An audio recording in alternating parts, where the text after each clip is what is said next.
বাংলাদেশের সাম্প্রতিক রাজনৈতিক ইতিহাসে ২০১৩ সাল অত্যন্ত গুরুত্বপূর্ণ একটি অধ্যায়। এই বছরই আমরা শাহবাগ ও শাপলা চত্বরের আন্দোলন প্রত্যক্ষ করেছি। একদিকে গণজাগরণ মঞ্চের শাহবাগ আন্দোলন, সেখানে রাজাকারদের সর্বোচ্চ শাস্তির দাবিতে উত্তাল হয়েছিল তরুণ সমাজ। অন্যদিকে শাপলা চত্বরে ইসলামী আন্দোলনের কর্মীদের অবস্থান ধর্মঘট, যা এক রাতে কঠোর অভিযানের মাধ্যমে দমন করা হয়েছিল। এ দুটি ঘটনাই তখনকার রাজনৈতিক পটভূমিকে নতুন করে গড়ে দিয়েছিল। এক দশক পর এসে এগুলো নিয়ে নতুন সমালোচনার সূত্রপাত করেছেন তথ্য সম্প্রচার উপদেষ্টা মাহফুজ আলম। তার বক্তব্যের মূল প্রতিপাদ্য, এই দুই আন্দোলন প্রকৃতপক্ষে কার স্বার্থে পরিচালিত হয়েছিল। সম্প্রতি সামাজিক যোগাযোগ মাধ্যমে মাহফুজ আলম লিখেছেন, শাপলা ও শাহবাগ উভয় আন্দোলনই প্রক্সি হিসেবে ব্যবহৃত হয়েছে। শাহবাগ আন্দোলনকে আওয়ামী লীগ তাদের রাজনৈতিক স্বার্থে কাজে লাগিয়েছে, আর শাপলা চত্বরে ইসলামী কর্মীদের ব্যবহার করেছে জামাতে ইসলামী।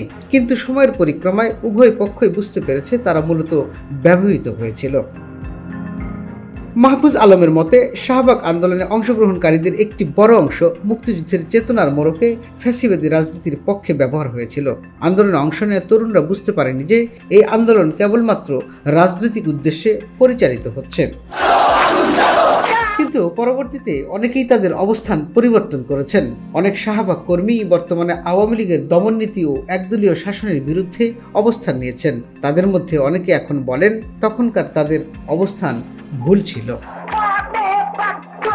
অন্যদিকে মাহফুজ আলম মনে করেন, শাপলা চত্বরের আন্দোলনে অংশ নেওয়া অনেক কর্মী জামায়াতের আদর্শের সাথে একমত ছিলেন না, বরং তারা নিজেদের ধর্মীয় ও রাজনৈতিক বিশ্বাসের জায়গা থেকে এসেছিলেন। তবে শেষ পর্যন্ত জামায়াত শিবির নেতৃত্বের দুর্বলতার কারণেই তারা ব্যর্থ হন।